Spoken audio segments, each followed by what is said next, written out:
Chapter 14. This thing about information and binary boxes. A first warning. All people in this book are fictional. All claims on any topic are just that, claims. Some are rooted in empirical facts, while others are pure imagination. My aim is to balance between vision and reality, between fiction and fact, in such a way that the audience can recognize themselves and continue to play with the swarm of ideas and inventions. The book has no ambition of preaching some overarching goal, but instead questions accepted truths. In that way, in a Socratic manner, the rest is left to the audience. He said, "I haven't heard anything. What's going on?" Well, he hadn't been informed. Let's call him grandfather. He wasn't told everything the younger ones were doing. I remember grandmother. She sat in the window of the little living room looking longingly out towards the apple orchard and the fields to the southwest. She was thinking of times long past. Everything that had happened on the farm, the daily chores. She was remembering. It was all about those closest to her. She was blessed with many children and grandchildren. I was one of those many grandchildren. I remember how she sat in the chair closest to the window, a bit restless, clearly waiting and impatient. She wished someone would visit her, talk with her, preferably about the old days. But the most important thing was contact, simply having someone else in the room. She lived alone in one half of the house. Her son John had taken over the farm and started a family with his wife Else and their 2 children. They robbed the farm. Grandmother had done her share. And now she sat in the little living room looking out for visitors. We, the grandchildren, only got a glimpse into her long and strenuous history. We grandchildren were unprepared.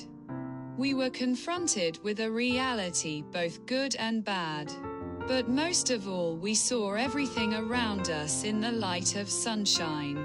This was the green valley of my childhood, the lush grasses and fields, the blue sky, the fjord, the clear water, fish in abundance, the simple but wonderful meals with grandmother's lefse, a bit of butter, and clean white pieces of fish with some boiled carrot slices on the side. This was happiness. I had no idea what happiness was. I was just a little boy. A digression. Later in this account and throughout the entire book Luxad Dollar, it may well be that I put forward a number of claims that are debatable, even incorrect.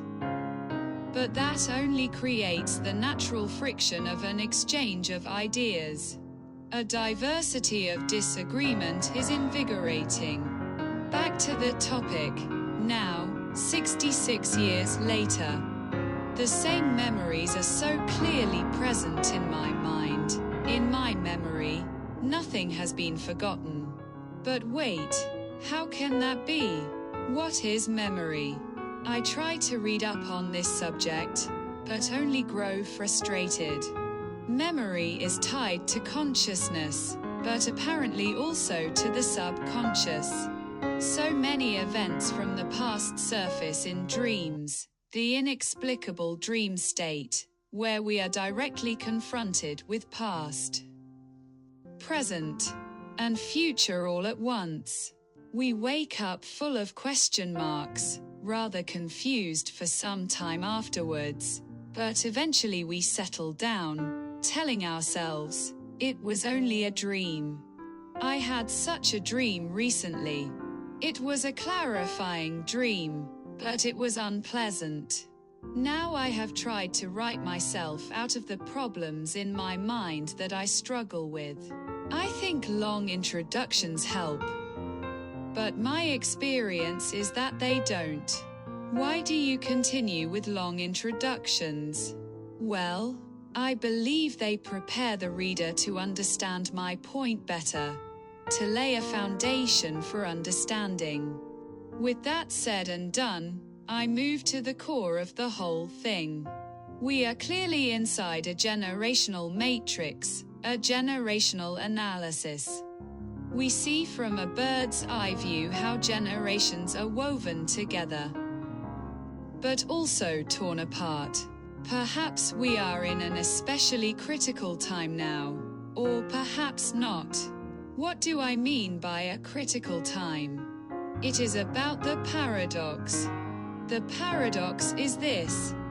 We live in a digital world where contact between people is far easier than before, and yet we are far more isolated than before. We die in our digital loneliness. Grandmother's analog longing eventually bore fruit. We came to here. She was a gathering point. We loved grandmother, whether we were in Oslo or in the military. She was a pillar, the family's pillar. Olafur was her name. Now everything has changed. The world moves on with all its desires.